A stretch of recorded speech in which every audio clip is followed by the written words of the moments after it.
ஒட்டுமொத்த வேளாண் செய்தித்துறையான அன்னபூர்ணா அக்ரிஸ்பேஸிற்கு வரவேற்கிறோம். இந்த துறையில் ONBA 3வது பிரிவில் காற்று இருக்கும் கார்பனை மண்ணுக்கு கொண்டு செல்வது எப்படி என்பது குறித்து பார்ப்போம். அதாவது மனிதர்கள், பறவைகள், விலங்குகள் என அனைத்தையும் வெளியிடும் கார்பன் டை ஆக்சைடு எப்படி கார்பனாக மாற்றப்பட்டு தரைக்கு கொண்டு செல்லப்படும் என்பதை பார்ப்போம். பல கிராமங்களில் விவசாயிகளின் வீடுகள், கால்நடைகள், கோழிகள் இல்லாதது இவ்வளவு முக்கியத்துவம் கொடுக்கப்படுகிறது. இதனால் செயற்கை உரம் இல்லாத நிலை ஏற்பட்டுள்ளது. மண்ணில் கார்பன் அளவை அதிகரிக்க செறிவூட்டப்பட்ட உரங்கள் தேவை. ட்ரைகோடர்மா விரிடி, சுடோமோனாஸ் ஃப்ளோரசன் இவை இரண்டையும் பயன்படுத்தி 500 கிலோ கால்நடை உரத்தில் வளர்த்து நிலத்தில் கொடுக்க சொன்னால் 500 கிலோ கால்நடை உரம் கிடைக்காது. இப்படி கூறப்படுகிறது. கிராமத்தின் நிலை இப்படிதான். எல்லாரும் மாறிவிட்டனர். பாக்கெட் பால் கிடைக்கும். கிராமத்தின் நிலை இதுதான். அப்படியான சூழ்நிலையில் காற்றில் இருக்கும் கார்பனை எப்படி தரைக்கு கொண்டு செல்வது? இவ்வாறு செய்வதன் மூலம் கால்நடைகளின் எருவிலிருந்து கிடைக்கும் கார்பனை விட மண்ணில் உள்ள கார்பனின் அளவு அதிகமாகிறது. நம் நிலத்தில் கார்பனின் அளவு குறைந்தது 2% வந்தால் அது பெரும் பலனை தரும் என்பது உங்களுக்கு ஒன்று நினைவிருக்கிறது. எந்த பயிரை பயிரிட்டாலும் அதில் நோய் வராது, பிரச்சனை இருக்காது. குறைந்தபட்ச சத்துக்களை கொடுத்தால், அதாவது தேவையான அளவு சத்துக்களை மட்டுமே கொடுத்தால் மகசூல் நன்றாக இருக்கும். அதனால்தான் இனிமேல் இதுவே நம் அனைவரின் நோக்கமாக இருக்க வேண்டும். தற்போது 0.1 அல்லது 0.2க்கும் குறைவாக உள்ள நமது மண்ணின் கார்பனின் உள்ளடக்கம் குறைந்தது 2% இருக்கு. 2% இருக்க வேண்டும். வளமான மண்ணை நமது மண்ணாக மாற்ற கார்பனின் அளவு குறைந்தது 2% இருக்க வேண்டும். கார்பனின் அளவு 4% என்றால் அந்த நிலம் மிகவும் வளமான நிலம் என்று அழைக்கப்படுகிறது. 4% இருந்தால் அது மிகவும் வளமான நிலமாக மாறும் என்பதை நினைவில் கொள்ளுங்கள். குறைந்தபட்சம் நம் நிலம் வளமாக மாற வேண்டும் என்றால் கார்பனின் அளவு குறைந்தபட்சமாவது 2% இருக்க வேண்டும் என்பதை மனதில் வைத்துக் கொள்ளுங்கள். தற்சமயம் 0.1 அல்லது 0.2 இருக்கும் கார்பனின் அளவை 2 அதிகரிக்க செறிவூட்டப்பட்ட உரம் அதிகம் தேவைப்படும். ஆனால் நம்மிடம் கால்நடைகள் அதிகம் இல்லை. இந்நிலையில் கார்பனின் அளவை எப்படி அதிகரிக்க வேண்டும்? இந்நாட்களில் கால்நடை உரம் வாங்கி நிலத்திற்கு போடுவதற்கு கூட இந்த விலை சில மாகாணங்களில் 4 ரூபாயாகவும் 2 ரூபாயாகவும், சில மாகாணங்களில் 3 உள்ளது. சில மாகாணங்களில் இது 4 ரூபாய் ஆகும். கால்நடைகள் இல்லாததால் எங்கள் செலவுகள் அதிகரித்து வருகின்றன. இதுதான் நடக்கும். கால்நடைகள் இருந்தால் இந்த செலவு இருக்காது. விலங்கு உரம் இல்லாமல் காற்றில் உள்ள கார்பன் எப்படி தரையில் கொண்டு செல்லப்படும்? இதை செயல்படுத்துவதன் மூலம் கார்பனின் அளவை 2% வரை அதிகரிக்கலாம். அதற்கு ஒரே ஒரு தீர்வுதான் உள்ளது. உரல், புல் சாகுபடி என எந்த பயிரை விதைப்பதற்கு முன் மழைக்கு முன்பே உழுகிறோம். அதே முறையில் 2 முறை வயல்களை தயார் செய்கின்றன. ஆனால் அதை அடிக்கடி செய்ய வேண்டிய அவசியமில்லை. ஏனெனில் அதிக உழவு செய்வதால் மண்ணில் இருக்கும் நுண்ணுயிரிகள் அழிந்துவிடும். அதே நேரத்தில் கார்பன் அழிக்கப்படுகிறது. 2 அல்லது 3 முறை ஆழமாக உழவு செய்வதன் மூலம் சூரிய ஒளியால் மண்ணில் இருக்கும் கார்பன் அளவு அழிக்கப்படும். அதேபோல் எந்த பாக்டீரியா இருக்கிறதோ, அதாவது முட்டை நிலையில் இருக்கும் பாக்டீரியாக்கள் அழிக்கப்படுகின்றன. எனவே ஆழமாக உழாதீர்கள், மீண்டும் மீண்டும் உழாதீர்கள் என்பதை நினைவில் கொள்ளுங்கள். 8 அங்குலம் உழவு செய்தால் போதும். 8 அங்குலம் உழவு இருக்க வேண்டும். வயலில் புல் இல்லை. இதை செய்தால் நிச்சயமாக பலன் கிடைக்கும். மழை காலத்தில் வயல்கள் நன்றாக தயார் செய்யும் பழக்கமுள்ள அனைவருக்கும் உள்ளது. அதை தவிர இன்னும் ஒரு காரியம் செய்யுங்கள். ஜூருகா, பிலிபோசரா போன்ற புல்லை நடவும். அது 1.5 மாதங்களில் வளரும். அதற்கு தனி உரங்கள் கொடுக்க வேண்டியதில்லை. 1.5 மாதங்கள் அல்லது உங்கள் அட்டவணையின்படி புல் வளரட்டும். அது வளர்ந்த பிறகு புல் தரையில் புதைக்க வேண்டும். இதற்கு நீங்கள் டெய்லரை பயன்படுத்தலாம். அதிகமாக வளர்ந்திருந்தால் வெட்டுவதற்கு சப்கட்டர்கள் கிடைக்கும். சப்கட்டரை பயன்படுத்தும் போது பயணத்தின் போதும் புல்லை வெட்டலாம். அதை பயன்படுத்தி அதை 1 சென்டிமீட்டர் நீளத்திற்கு வெட்டி அது தரையில் புதைக்க வேண்டும். அவற்றை மண்ணுடன் கலந்த பிறகு ஒரு உழவு இயந்திரத்தை பயன்படுத்தி கீழிருந்து மேல் வரை நன்கு கலக்கவும். பிறகு அழுகும் பாக்டீரியாவை எடுத்து சிறிது கால்நடை உரத்துடன் கலந்து உழவதற்கு முன் தெளிக்கவும். அதாவது உழவுவதற்கு முன் இந்த பாக்டீரியாக்களை தெளிப்பதன் மூலம் அவை நிலத்தில் விரைவாக கறந்துவிடும்.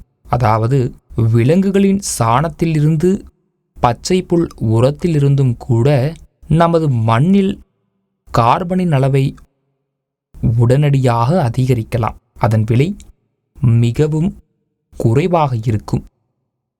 ஏனெனில் நீங்கள் விதைக்கு மட்டுமே பணம் செலுத்த வேண்டும். இந்த ஜுருகா பிலிபெசாரா செலவு மிகவும் குறைவாக இருக்கும். ஏனெனில் இதன் விதைகள் மலிவாக கிடைக்கும்.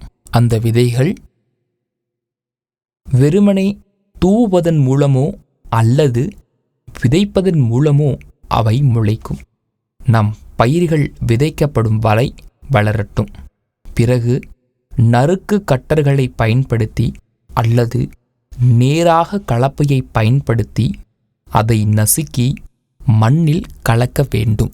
இப்படி செய்வதன் மூலம் முதலில் ஒரு பையில் மக்கிய பாக்டீரியாவை மண்புழு உரத்துடன் கலந்து தரையில் தெளித்த பின்னரே உழவு இயந்திரத்தை பயன்படுத்தவும். இதை செய்த பிறகு இந்த பசுந்தாள் உரமானது நிலத்தில் மிக விரைவாக சிதைவடைகிறது. இதனால் நிலத்தில் கார்பனின் அளவு அதிகரிக்கிறது.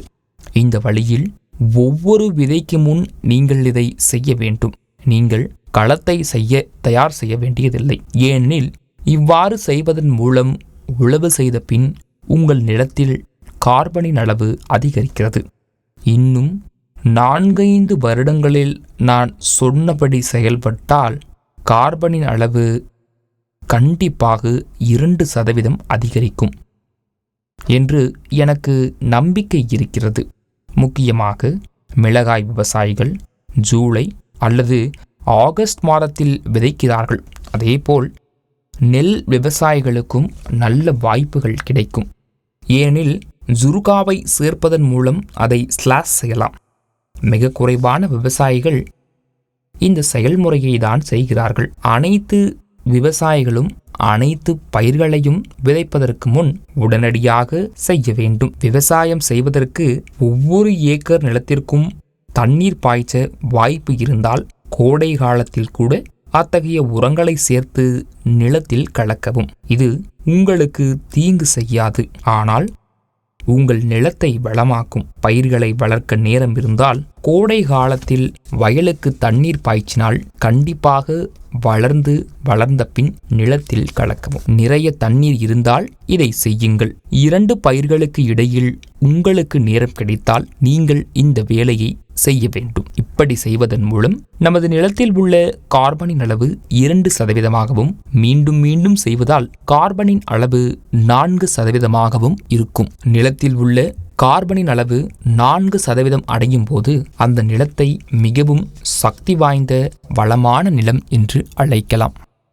அதன் பிறகு நம் நிலத்தில் தங்கம் விளைகிறது. ஏனெனில் கார்பனின் உள்ளடக்கம் 4% இருந்தால் நிலம் தங்கத்தை தரும். அதனால்தான் ஒவ்வொரு விவசாயியும் காற்றில் இருக்கும் கார்பனை எளிதில் மண்ணுக்கு கொண்டு வர முடியும். காற்றிலிருந்து கார்பனை எப்படி தரையை அடையும் என்பதில் உங்களுக்கு சந்தேகம் இருக்கலாம். எனக்கு இதுதான் ஒரே ஒரு பதிலடிதான். செடி, வேர், இலை, தண்டு, பழங்கள், பூக்கள் என எல்லா பாகங்களிலும் கார்பன் இருக்கிறது. நிலம் இந்த கார்பனை தரையில் இருந்து எடுக்காது. மாறாக காற்றில் கிடைக்கும் கார்பன் டை ஆக்சைடை உறிஞ்சி ஒளிச்சேர்க்கை செயல்பாட்டில் அதனுடன் வினை புரிந்து இரசாயன எதிர்வினைக்கு உட்படுகிறது மற்றும் கார்பன் டையை பிரிக்கிறது. இது கார்பன் டைனிலிருந்து பிரிந்து ஒளிச்சேர்க்கை செயல்பாட்டில் பயன்படுகிறது மற்றும் ஆக்சிஜனை வெளியிடுகிறது. இந்த வழியில் காற்றிலிருந்து கார்பன் அதன் இலைகளை உருவாக்க ஆலைக்குள் வருகிறது. காற்றிலிருந்து கார்பனை உறிஞ்சுகிறது. நமது நிலத்தில் கார்பன் 0.1% மட்டுமே. ஒரு பயிர் முழுவதுமாக வளர அல்லது ஒரு செடி பெரிய அளவில் வளர அதற்கு தேவையான கார்பன் எங்கிருந்து கிடைக்கும்? இது காற்றிலிருந்து வருகிறது. இது ஒரு படைப்பு மருகம். இது கடவுளால் உருவாக்கப்பட்ட படைப்பு. இதன் மூலம் காற்றில் கிடைக்கும் கார்பன் டை ஆக்சைடில் இருந்து தாவரம் கார்பனை உறிஞ்சி ஆக்சிஜனை வெளியிடுகிறது. மேலும் ஒளிச்சேர்க்கைக்கு கார்பனை மட்டுமே விட்டு செல்கிறது. கார்பன் டை ஆக்சைடில் கார்பன் மற்றும் ஆக்சிஜன் இரண்டுமே இருக்கும். அங்கிருந்து கார்பனை உறிஞ்சிய பிறகு அவை ஆக்சிஜனை வெளியிடுகின்றன. அந்த கார்பனில்தான் தாவரங்கள் வளரும். எரியும் எந்த பொருளும் கார்பன் ஆகும். செடியின் தண்டு எரிகிறது, இலைகள் எரிகின்றது, காய்ந்த பூக்கள் எரிகின்றது, பழங்களும் எரிகின்றன, முழு மரம் கூட எரிகிறது.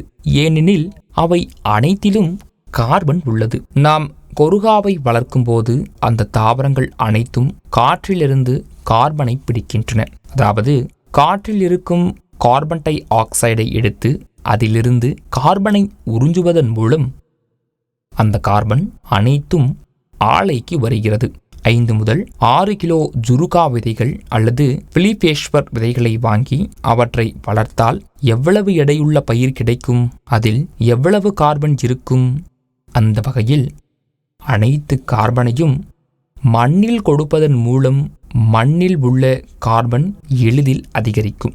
எனவே கால்நடைகள் இல்லாத ஒவ்வொரு விவசாயியும் இதை எளிதாகவும் குறைந்த செலவிலும் செயல்படுத்தலாம்.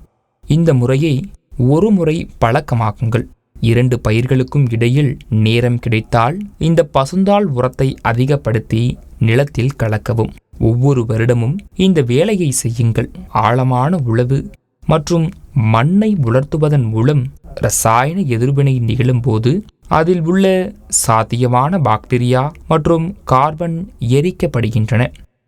அதனால் தேவையில்லாத உழவு செய்து நல்ல விவசாயம் செய்கிறேன் என்று நினைக்க வேண்டாம். இதை செய்யக்கூடாது. இனிமேல் இந்த பசுந்தாள் உரத்தை அதிகப்படுத்தி நிலத்தில் கலக்கும் வேலையை செய்து வருகிறான். காற்றில் இருக்கும் கார்பனை மண்ணுடன் கலந்து மண்ணின் கார்பனை அளவை அதிகரிக்க இது ஒரு வழியாகும். நான் அளிக்கும் தகவல் உங்களுக்கு பிடித்திருந்தால் அதை நம்பினால் இந்த சேனலுக்கு சப்ஸ்கிரைப் செய்யவும். மேலும் இந்த தகவலை உங்களை சார்ந்த 10 விவசாயிகளுக்கு அனுப்பவும்.